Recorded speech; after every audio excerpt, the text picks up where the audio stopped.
আসসালামু আলাইকুম রহমতুল্লাহি বারাকাতুহু ফ্রেন্ড, সকলকে পবিত্র ঈদ উল ফিতরের শুভেচ্ছা, ভালোবাসা এবং অভিনন্দন।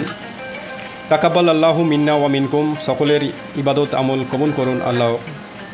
পাশাপাশি পৃথিবীর নিপীড়িত মানুষের ঈদ আনন্দ ছড়িয়ে পড়ুক মনে, এবং প্রিয় ফিলিস্তিনবাসীদের পাশে সহায় হন আল্লাহ, আমিন। আজকে আমাদের ঈদগাহতে ঈদের সালাত আদায় করতে গিয়ে কিছু দৃশ্য আপনাদের সামনে তুলে ধরলাম। দেখুন ভিডিওর লাস্ট পর্যন্ত, ভালো লাগবে। আল্লাহু আকবার, লা ইলাহা ইল্লাল্লাহু আল্লাহু আকবার, আল্লাহু আকবার, লিল্লাহিল হামদ।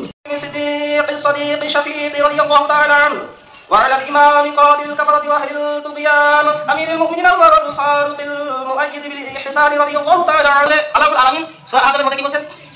যে নিশ্চয়ই তোমাদের জন্য রাসূলের মধ্যে রয়েছে উত্তম আদর্শ। রাসূলের মধ্যে রয়েছে উত্তম আদর্শ, অর্থাৎ আমাদের জন্য রাসূলের মধ্যে উত্তম আদর্শ রয়েছে। সেই রাসূলের আদর্শ নিয়ে আমাদেরকে চলতে হবে। রাসূল কারীম সাল্লাল্লাহু আলাইহি ওয়াসাল্লামের আদর্শ এটাই যে তিনি আপনার ঈদুল ফিতরের দিনে কি করতেন? ঈদুল ফিতরের নামাজে যাওয়ার আগে যে সাপ্তাহিক ফিতর সেটা আদায় করে দিতেন। কেউ যদি গরিব দুঃখী যদি থাকতেন, যারা ঈদ করার সামর্থ্য নাই, নতুন জামা কেনার সামর্থ্য নাই, তাদের দিকে খেয়াল রাখতেন। আমাদের যদি কি করতে হবে, আমাদের আশেপাশে যারা গরিব আছে, যারা হয়তো নতুন পোশাক কেনার সামর্থ্য রাখে না, তাদেরকে আমাদেরকে নতুন পোশাক কিনে দেওয়ার ব্যবস্থা করতে হবে। এটা হচ্ছে আসলে আদর্শ। আচ্ছা, রাসূলের আদর্শ হচ্ছে ঈদগাহে তিনি যেতেন, কি করতেন? তাকবীর করতে করতে যেতেন। আমাদের তো তাকবীর করতে করতে আসতে হবে। তিনি এক রাস্তা দিয়ে আসতেন, অন্য রাস্তা দিয়ে যেতেন। আর ঈদ পড়ার আগে, মানে ঈদগাহে যাওয়ার আগে তিনি ঈদুল ফিতরের দিনে খেজুর খেয়ে যেতেন। বেদর খেজুর 3টে কিংবা 5টা কিংবা 7টা, অর্থাৎ বেদর। এটা হচ্ছে রাসূলের সুন্নাত, আমাদেরকে সেটা করতে হবে। আর আচ্ছা বলি, এই ঈদুল ফিতরের দিন আমাদেরকে কেন দেওয়া হলো, কোথায় থেকে আসলো? রাসূল কারীম সাল্লাল্লাহু আলাইহি ওয়াসাল্লাম যখন মদিনা শরীফে গেলেন, হিজরত করে মক্কা শরীফ থেকে, তখন আপনারা মদিনা শরীফে গিয়ে দেখলেন যে মদিনাবাসীরা বছরের 2 দিন এমন নির্ধারিত করে রেখেছেন যে তারা সেই দিনে খেল তামাশায় কাটিয়ে দেন। রাসূল কারীম সাল্লাল্লাহু আলাইহি ওয়াসাল্লাম এটা দেখার পর বললেন, না, এটা ইসলাম, এটা সামর্থ্য করে না। খেল তামাশা রং তামাশা এটা ইসলাম সামর্থ্য করে না। সেজন্য তিনি কি দিলেন?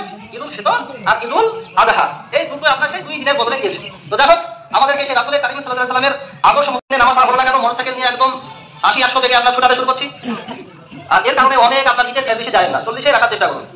আপনি 100 যে গাড়ি আপনি চালিয়ে দিলেন, এটা আপনার কোনো বাহাদুরি কিচ্ছু নাই, কোনো বাহাদুরি নাই আছে। পাশে যে দেখছে সেও আপনার বাহাদুরিতে কেউ বাহবা করছে না। বাইরে আপনি যা চলে যাবেন, সে বলবে এই তো যখন বের হওয়া গেছে, এটাই বলবে, কেউ আপনাকে বাহাদুরি দেবে না। তো অতএব যুবক ভাইরা, মোটরসাইকেল একটু সাবধানে, বাইচান্স কিছু যদি ঘটে যায়, এই বাধা আসবে না, অনেক বড় ক্ষতি হয়ে যাবে।